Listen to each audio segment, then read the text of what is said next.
Have a nice day. और कैसे हैं आप लोग? प्रेजेंट इंडेफिनिट टेंस में आज हम नेगेटिव सेंटेंस की बात करेंगे। ये हमारा स्पोकन क्लास सीरीज का पार्ट 5 होगा।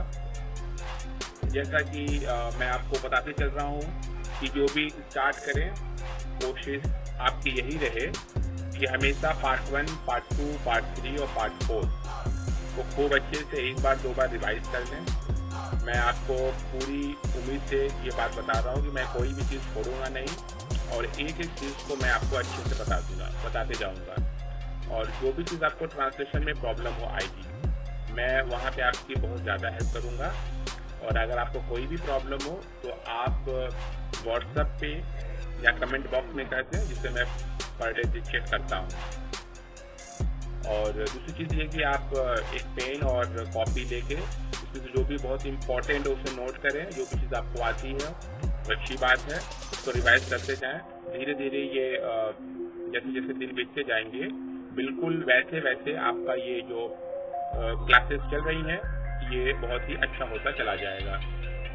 तो मैं प्रेजेंट डिफरेंट टेंस में आज बात कर रहा हूँ। यहाँ पे आज आप देख रहे हैं, अब मैं यहाँ पे प्रेजेंट डिफरेंट टेंस की बात कर रहा हूँ। मैंने कल आपको प्रेजेंट डिफरेंट टेंस में केवल अफर्मेटिव सेंटेंस बताया था। मैं एक दिन में एक सेंटेंस बनाने की कोशिश कर रहा हूँ ताकि आप पूरा समय दें और बहुत ही अच्छे से आप इस पर काम करें। रूल फॉर ट्रांसलेशन, ये जो मैं आपके 2, 3, 4 पॉइंट्स और नोट्स दे देता हूँ यहाँ पे, ये बहुत ही इम्पोर्टेंट है। सबसे पहले जो फंडामेंटल है वो आप यहाँ पे देख लीजिए। सब्जेक्ट रहेगा। सब्जेक्ट, हर सेंटेंस में एक सब्जेक्ट होता है जो कि वर्ब को करता है। उसके बाद डू या डज, देखिए यहाँ पे हाइफन लिखा हुआ है, डू या डज आएगा, उसके बाद नॉट आएगा। निगेटिव सेंटेंस का मतलब होता है जिसमें कि नहीं आए, ठीक है, ना आए तो नॉट लगेगा। लेकिन अब वहाँ पे डू और डज दो चीजें आपकी वहाँ पे रहेंगी और बाद में आपका फर्स्ट फॉर्म ऑफ वर्ब रहेगा और उसके बाद रेस्ट वर्ड रहेगा। मेरी ये कोशिश होगी कि जैसे ही मैं पास्ट इंडेफिनिट टेंस में आऊंगा, मैं आपको वर्ब के तीनों फॉर्म्स बता दूंगा और उसे आप अच्छे तरीके से लर्न कर लीजिएगा। रटिएगा मत, समझ कर बिल्कुल याद कीजिएगा उसको। सेकेंड है आपका ये फंडामेंटल हो गया। जो पार्ट 1 है, this is your fundamental, this is your fundamental. ये आपका फंडामेंटल पार्ट हो गया आपका यहाँ पे। बिल्कुल आई, वी, यू, दे और प्लूरल सब्जेक्ट के साथ हमेशा डू नॉट आएगा। आप इसको अच्छी तरीके से लर्न कर लीजिए, एकदम दिमाग में बैठा लीजिए। फिर से सिंगुलर सब्जेक्ट के साथ डज नॉट आएगा। अब यहाँ पे मैं आपको एग्जांपल दे रहा हूँ, एग्जांपल को बहुत अच्छे से समझने की कोशिश करें आप यहाँ पे। और मैंने एक रूल ये भी बताया था कि हमेशा जो ट्रांसलेशन करेंगे वो हमेशा ट्रांसलेशन करेंगे आगे से पीछे। यानी सबसे पहले आप सब्जेक्ट लिखेंगे, उसके बाद आप पीछे से करते हुए चले आएंगे और पीछे से आप जो भी बनाएंगे उसी हिसाब से आपका ही चलता चला जाएगा। जैसे यहाँ पे मैं अपना पार्ट याद नहीं करता हूँ, ठीक है। सबसे पहले मैंने यहाँ पे मैं का बनाया, किसका बनाया यहाँ पे मैंने आपको मैं का बनाया। यहाँ पे मैं का हो गया आई। अब उसके बाद पीछे से आइए नहीं, तो अब आई के साथ हमेशा मैंने कहा डू नॉट आएगा। आप यहाँ पे देख रहे हैं, यहाँ पे आपका डू नॉट, क्योंकि आई, वी, यू, दे प्लूरल, ये सेकेंड जो आपका है, तो उसके साथ हमेशा आपका आएगा डू नॉट। उसके बाद वे हॉकी नहीं खेलते हैं, तो वे हॉकी नहीं खेलते हैं, इसका मैंने यहाँ पे छोड़ दिया आप लोगों के लिए। तो यहाँ पे वे का हो जाएगा दे के साथ आ जाएगा डू नॉट, तो दे डू नॉट खेलते हैं प्ले आ गया। तो हमेशा आगे से पीछे, पहले आगे का आपने बना लिया, वे का आपने यहाँ पे बना लिया, उसके बाद यहाँ पे पीछे से बनाते हुए आप आ जाइए। तो they do not play hockey, they do not play hockey. इन सब चीजों को ध्यान से देखते रहिए। उसके बाद मैं एक पत्र नहीं लिखता हूँ, I do not write a letter. Similarly मैं का आई हो गया, नहीं पहले नहीं लिखता हूँ ना, तो डू नॉट राइट, नहीं लिखता, do not write a letter. पीछे से आगे की तरफ आते जाइए। पहले आपने बनाया किसका, पहले आपने आई का बनाया, आई के बाद do not write a letter. 1 by 1 sentence को एक स्टेप में तोड़ते जाइए और उसको बनाते जाइए और ढेर सारे सेंटेंस इसी तरीके से आप मेक कीजिए और इस तरह के जितने भी सेंटेंस मिले सबको बनाते जाइए। सिंपल, पहले अफर्मेटिव का कल मैंने बताया था, आज मैं आपको बता रहा हूँ नेगेटिव का, कल मेरा इंट्रोगेटिव का रहेगा। जब ये टेंस पूरा कंप्लीट हो जाएगा तो उससे मैं बिल्कुल आपको 1, 2, 3 पैराग्राफ दूंगा। पूरा एक दिन मैं उसी पैराग्राफ पे खर्च करूंगा आपको, ताकि आप देखिए, इंग्लिश स्पोकन के लिए सबसे इम्पोर्टेंट जरूरी चीज़ ये है कि हमें वोकाबुलरी आनी चाहिए और साथ ही साथ में कैसे ट्रांसलेट करेंगे हम सेंटेंसेस को इंग्लिश में, ये सबसे बड़ी चीज़ हमें पता होनी चाहिए। सीता एक मधुर गाना गाती है, Sita does not sing a sweet song. You are singing, Sita does not sing a sweet song. आगे से पीछे सीता का पहले में सीता बना दिया, सीता सब्जेक्ट, एंड देन नहीं गाती है तो does not. Sita is a singular subject, that is why we use here does not. And then गाना का क्या होता है, सिंग, मधुर सॉन्ग, अ स्वीट सॉन्ग। इस तरीके से आप बनाते जाइए इसको one by one, step by step, और इसको देखते रहिए आप लोग। उसी हिसाब से मैं आपको जरा सा यहाँ पे कर दे रहा हूँ और यहाँ पे आपका आते जा रहा है। अब इसको तो यहाँ पे मैंने जैसे आपको बताया, यहाँ पे बिल्कुल आपने ध्यान दे दिया होगा कि ही नेवर्स टेल्स अ लाई। तो यहाँ पे नेवर के साथ कभी भी डू नॉट नहीं आएगा, तो ही डज नॉट नहीं आएगा, ही डज नॉट, तो नेवर कभी का नहीं लिखेंगे आप, तो that is why he never tells a लाई।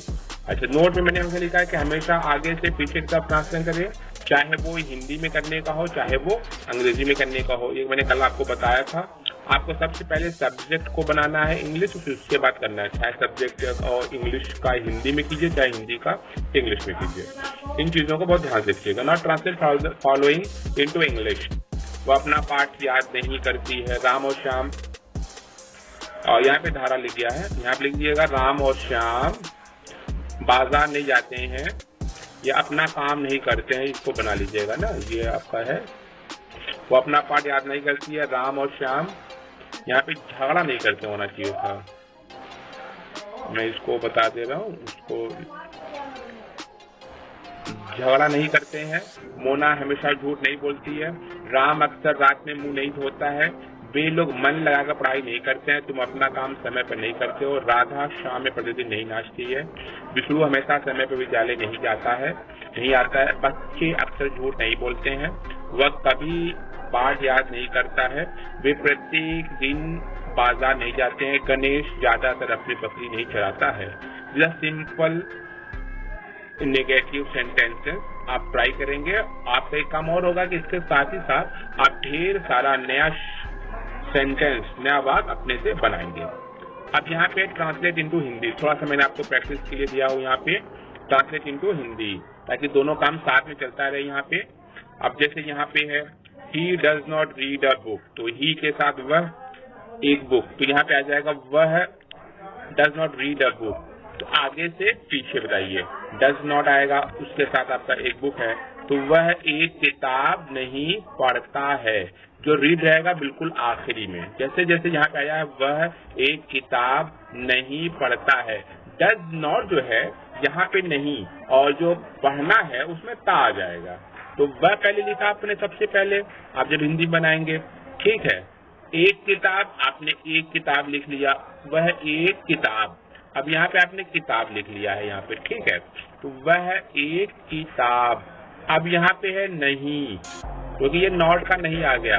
जो डज है वो ये बताता है कि हिंदी में ता आएगा, तो डज नॉट। अच्छा, उसके बाद रीड, मैंने पढ़ना होता है, तो वह एक किताब नहीं पढ़ता है। इस तरीके से आप इसको बनाते जाइए। तो हमेशा आगे से पीछे लिख लीजिए कहीं पे माई लॉ, ठीक है। यहाँ पे ढेर सारे आपके सेंटेंस दिए हुए हैं, और आज आपका ये सिर्फ 10 मिनट का ही क्लास है, ठीक है। Revision is the key to success. अगर आप रिवीजन नहीं करेंगे, रिवाइज एंड रिपीट पीरियडिकली नहीं करेंगे, तो आप कुछ नहीं कर सकते। आपको जैसे जैसे इंग्लिश के वोकैबुलरी बढ़ती जाएगी, जैसे जैसे आपको ट्रांसलेशन आता जाएगा, वैसे वैसे आप मिरर एक्टिंग कीजिए। शीशे के सामने खड़े होकर इंग्लिश बोलिए, मन में इंग्लिश बोलिए, कुछ कहानी लिखिए। जैसे अभी मैंने आपको 2-3 चीजें बताई हैं, तो आपके पार्ट 5 तक जितने भी सेंटेंस आप बना सकते हैं उसको बनाइए, प्रैक्टिस कीजिए, मन में बुदबुदाइए। देखिए, इंग्लिश तभी आपको आएगी जब आप इंग्लिश के प्रति समर्पित होंगे, और ऐसे नहीं कि आपको इंग्लिश बोलना आ जाएगा। इंग्लिश बोलना बहुत बड़ी चीज नहीं है, it's a very simple thing. When you strive hard to think that I have to speak very good English, I have to convey my all the thoughts, all the expression in English to the other person, and may I right good English so that examiner will give me good marks. ये सारी चीजें English पे, English is the की। आज का दौर देखिए, English क्या है ना, इकोनॉमिकल लैंग्वेज है। English is a economical language. The more we read, study and speak and write good English, the more we are may be strongly in economics. तो हमारे पास अच्छे कैपिटल्स के चांसेस अच्छे हैं। तो इंग्लिश इज अ मीडियम एक है, तो अब तो ये आम रोजगार की चीज हो गई है। Okay, best of luck, practice कीजिए। कल फिर मिलेंगे इंशाल्लाह, और कल हम करेंगे इंट्रोगेटिव, और कल तो मैं आपको फिर एक पैराग्राफ बताऊंगा, और फिर जितने सेंटेंस है सारे के सारे का आंसर मैं एक दिन लिख के दे दूंगा।